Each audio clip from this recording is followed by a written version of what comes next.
Zarasų saloje vyksta daug renginių, jie turi savo festivalinę zoną. Ta vietą atradę festivalio organizatoriai jau gana senai, patogi lokacija, sala, graži gamta. Ir per laiką pamatė, kad šiek tiek trūksta infrastruktūros, vis tiek tie renginiai populiarūs, žmonių srautai gana dideli. Tai miestas nusprendė kažką jiems ten pagerinti. Mes dalyvavom tokioj pirminiai maksimalios programos sudarėme, ten ir tas maniežas jų yra, amfiteatras, tai vat ir kažkokius mazgų trūkumas. Aplink salą apėjom, maždaug išsizonavom, kur kas galėtų būti. Ir tarptų visų tokių urbanistinių baldų, suoliukų, takelių, šviestuvėlių. Kaip ir minėjau, buvo tokia viena vieta. Zarasiškiai ten švenčia Jonines toj vietoj. Ir tuo dar nuo tarybinių laikų stovėjo, kaip pasakyti, tokia estrada platforma. Jis neturėjo stogo, toks betono platforma, po apačia tokia kaip ir erdvė, bet kadangi tai, kaip sakyti, nei prižiūrima, nei saugoma, tai nudėvėta, nesaugi. Nuo to ta vieta taip ir užsiaktyvavo, kad tai buvo vienintelė, vis tiek tai sala teritorija nestatybinė. Po to sklypo ir pradėjome mąstyti, kad galbūt, kada viskas vyksta gamtoje, festivalyje, gamta visokia, ir karšta, ir šalta, ir vėjas visokių būna, gal daryti kažkokią tai, paviljoną, užuovėją, už tokį, kad būtų galima kažkaip tai, ne vien tik tai gamtoje turėti, bet galima kažkokią prieglaudą rasti ir nuo tos gamtos. Tai nuo to ir prasidėjo. Iš tikrųjų, mūsų net nebuvo prašymo tokio suprojektuoti salės. Mes nedarėm salę, jinai čia taip gavosi, išsivystė. Mes darėm iš pradžių, galvojom gal paviljoną grotą. Tai reikia suprasti, kad tai yra mažo biudžeto objektas, labai mažo biudžeto.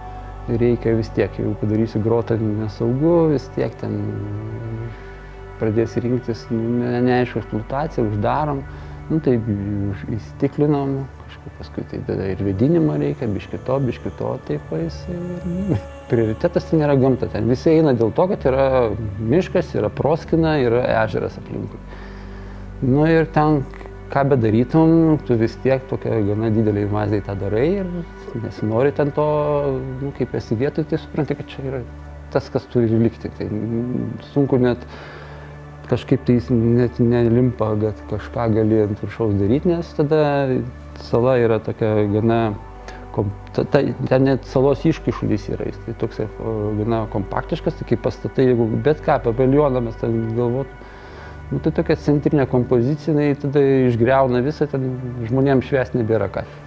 Tada pradėjom žiūrėti, ten yra šlaitas, tas šlaitas nueina į ežero įlanką, ir va taip kapstėm ir pasirinkom, paskui pati forma irgi jinai fiziką padiktuoja.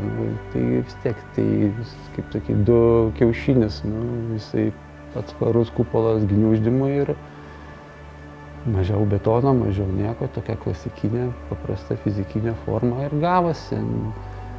Ta funkcija jo yra elementari, ten 2 patalpos ir 1 salė ir vienas atskiriant, tokie 2 kupoliukai, vienas su kitu sulipę prasiskyrė ir jinai šviesą leidom iš viršaus šviesą ir visą architektūrą.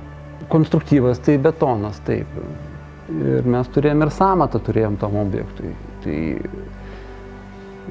matot, tikrai, kaip sakau, buvo tai pavėsinė, mes tikrai negalvojom, kad tai bus salė, kad tenai pradėjom, jie ten dabar miestelėse naudoja konferencijom, renginiams atskiriems, mes gal darėm jie priedo prie festivalio.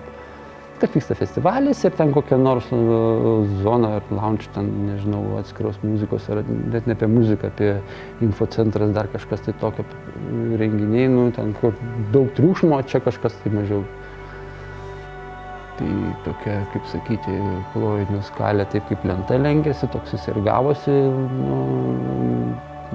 neprojektuojamas, toks kaip meistras paėmė, kaip linko, taip sudėjo ir ta estetika jo vidinė tokia gavosi.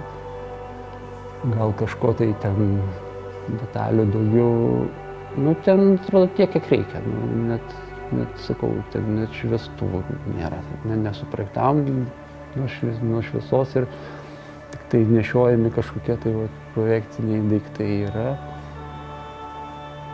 Tai va tas betonas toks ir liko tiek, kiek reikia. Daugiau ten nemanom, kad kažkokių taip dailų, žemė ir betonas. Pati forma, nu vis tiek tai man, tai jau pjaustai kupolą ir tada jau gaunasi tos angos.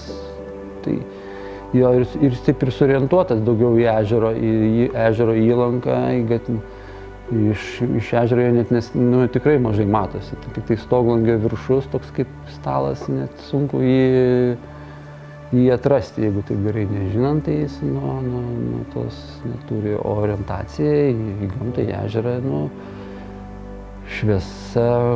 Labai dėkinga, kai du kupolus sugrauži, labai gražus gaunasi tas šešėliai ir šviesos, didžiuliai kontrastai atsiranda. Tada yra nuo visiškos užtamsinto šešėlio ta šviesa pereina į stoglangį šviesą, tas šešėlius, gražus šešėliai gaunasi nuo tos faktūros ir pati forma padiktuoja.